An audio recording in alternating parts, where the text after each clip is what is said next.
3 لاعبين مدرب النادي الاهلي كلم الاداره وقال لهم عايزكم تخلصوا ملفاتهم بشكل سريع. هم مين اللاعبين دول؟ وغير كده ايه تشكيله النادي الاهلي اللي هتبقى لفتره طويله وهتتلعب بيها لاول مره في ماتش بتروجيت النهارده علشان استعداد للماتشات القويه اللي هتبدا الفتره الجايه. هقول لك على التشكيله ديت، ومش بس على التشكيله، هقول لك 2 مدربين نادي الزمالك حاططهم بلان بي في حالة ان هو ما كسبش السوبر المصري. منهم مدرب هيزعل كل اهلاوي. وكمان هقول لك في الحلقة دي على كام تفصيلة، اهمهم دونجا هيلعب في السوبر المصري ولا لا، وهل وسام ابو علي راجع تاني النادي الاهلي ولا لا. وقبل ما ارد على كل الاسئلة دي عايزك تصلي على النبي وتدعي لاخواتنا في السودان ربنا يقويهم وينصرهم ويرجعهم دولة واحدة. وعايزك تعمل لايك وسبسكرايب وتفعل زر الاشعارات. انا عندي سؤال، انا بجيب لك الخلاصة وبجيب لك الزبدة،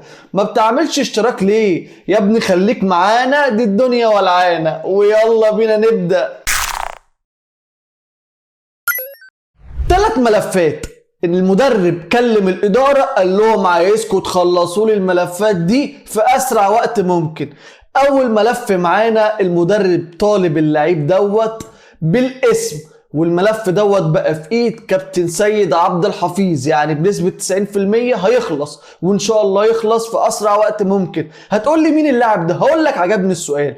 هو المدافع محمد عبد المنعم. محمد عبد المنعم بقى في تواصل معاه بشكل مباشر اساسي، وكابتن سيد عبد الحفيظ بما انه كان ماسك مدير الكوره ايام ما محمد عبد المنعم كان مبدع معانا، هو اللي بيتواصل معاه بشكل شخصي.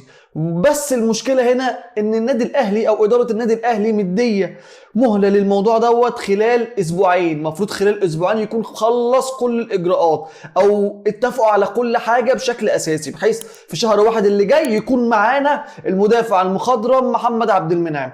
محمد عبد المنعم مشكلته مش في الرجوع للنادي الاهلي، ومشكلته كلها بسبب وكيل اعماله احمد يحيى ادم وطن بيعلوا الدنيا في بص. المشكلة دلوقتي في أي موضوع هقول لك عليه عشان تبقى مصدقني وفاهم النقطة دي، في الفلوس. الزمن اللي احنا فيه مفيش انتماء، لا لعيبة زمالك لا لعيبة أهلي لا لعيبة مفيش انتماء. الانتماء الأول والأخير لأي حد في الزمن ده هو الفلوس. فهو اول ما يتفقوا على الفلوس هيكون موضوع محمد عبد المنعم منتهي. نيجي للاعب اللي بعد كده. اللاعب اللي بعد كده اللي المدرب قال لهم انا عايزه جددوا معاه، هو موجود في النادي الاهلي، هو احمد عبد القادر.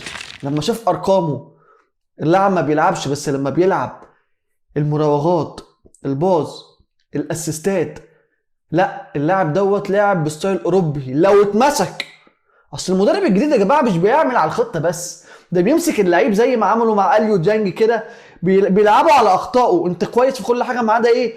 اللي انت تستلم الكره وتسلمها في اسرع وقت ممكن وبطريقه صح، هنشتغل عليها. نفس الفكره لما المدرب عارف لما يشتغل على احمد عبد القادر هيطلع منه ايه، فقال لهم في اسرع وقت ممكن تجددوا لي مع اللاعب ده، انا عايزه وهيلعب معايا بشكل كبير. واللاعب اتبسط جدا، بس برضه موضوع الماديات لسه ما اتفقوش عليها. اما اللاعب اللي بعد كده هو ابراهيم دياباتي. ابراهيم دياباتي النادي الاهلي مفروض يخلص كل حاجه معاه، بس النادي الاهلي مقرط شويه على الفلوس.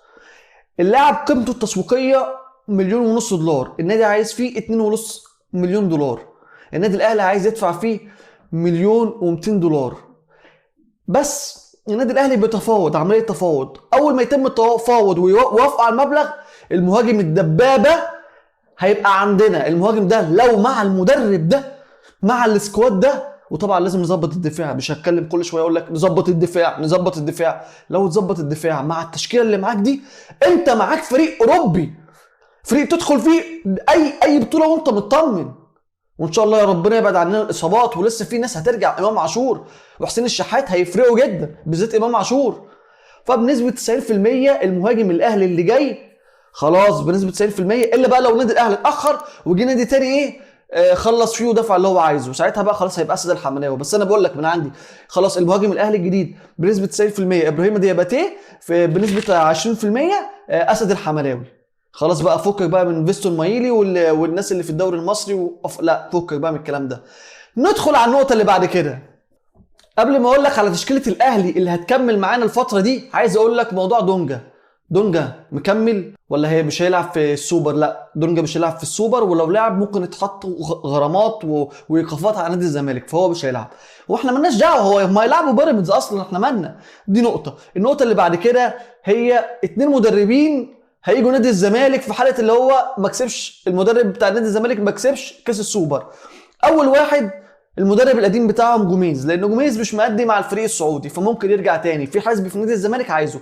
اما الحزب التاني عايزينه وبيرشحوا بقوه موسيماني. هتقول لي انت كذاب، فين مصدرك؟ موسيماني اهلاوي، انت كذاب. هقول لك الاعلام في جنوب افريقيا بيتكلموا دلوقتي وبيقولوا ان موسيماني جاله عروض وتفاوض وبداوا يتفاوضوا معاه نادي الزمالك. الاعلام في جنوب افريقيا، الكلام ده مش من عندي. وموسيماني حاليا بدون نادي، فما اعتقدش هيجي يقول لك لا هو عايز يدرب نادي، وبالذات لو نادي جماهيري. والله العظيم لو موسيماني جه نادي الزمالك كان في استقرار في نادي الزمالك، هيعمل معاهم البدع. انا مش عايزه يروح الزمالك. انا الراجل ده بقول لك اتظلم في النادي الاهلي. الراجل ده لو جه الزمالك هيعمل قلبانات. خليك معايا لغايه الاخر عشان اقول لك وسام ابو علي راجع النادي الاهلي ولا لا، مع انك المفروض فهمت من اللي انا قلته لك. نخش على تشكيله النادي الاهلي اللي هيلعب بيها فتره كبيره الفتره الجايه. اول واحد حراسه المرمى هو اكيد الشناوي. خط الدفاع يبقى عندك محمد هاني، ياسين مرعي، ياسر ابراهيم، محمد شكري. النص اليو جانج، تريزيجيه، بن رمضان. خط الهجوم زيزو، جراديشار، بن شرقي. التشكيله دي هيفضل يلعب بيها فتره استعدادا للماتشات القويه اللي هو داخل عليها. هتقول لي ايه الماتشات القويه اللي داخل عليها؟ اقول لك بعد ماتش بتروجيت، انا اتوقع في ماتش بتروجيت هنكسب 3-1 مثلا. بعديها هيلعب المصري السنه دي منافس قوي جدا. بعديها كاس السوبر. اقسم بالله كاس السوبر ده صعب جدا. انا بقول لك صعب جدا، وده هيثبت مين اللي مسيطر دلوقتي على الكره المصريه او في الفتره دي. عشان نتكلم بصراحه، اللي يكسبه هيفرض سيطرته الفتره دي على الكره المصريه. فهو المدرب بيستعد بالتشكيله دي لان هيكمل بيها الفتره الجايه لغايه التوقف بقى اللي جاي بقى افريقيا، وبعد كده نرجع شهر واحد اللي جاي وعليه خير، ربنا يديني ويديك طول العمر. ما دام وصلت لهنا عايزك تعمل لايك وفولو وسبسكرايب وفعل زر الاشعارات عشان ما يفوتكش اي حاجه.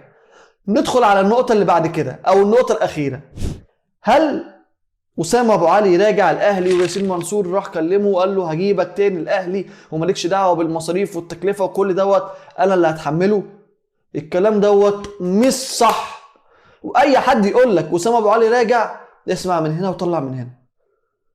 الا بقى في حاله ابراهيم دياباتي ما جاش، واسد الحملاوي ما جاش، وفيستون مايلي ما جاش، وجرادو شارك ما اثبتش نفسه، ساعتها ممكن اقول لك بس انا بقول لك ما فيش الكلام ده اصلا، مش مطروح اساسا. الطريقه اللي مشي بيها اصلا لوحدها تقول اللي هو مش راجع. انا بجيب لك الخلاصه والزبده عشان بس تبقى معايا في الصوره. وما دام وصلت لهنا يبقى الحلقه عجبتك، وما دام الحلقه عجبتك يبقى لازم تعمل لايك وسبسكرايب يا معلم، وتفعل زر الاشعارات، واكتب لي سؤالك عشان الحلقه اللي بعد اللي جايه انا ناوي اخليها فقره الرد على اسئله المتابعين. فانت لو عندك سؤال، وانا هعرف انك شفت الحلقه لغايه الاخر لو كتبت سؤالك، لو عندك سؤال في الكومنتات اكتبه لي وهرد عليه وهحط اسمك كده ومنشانك الجميل، وان شاء الله خير. وبس كده.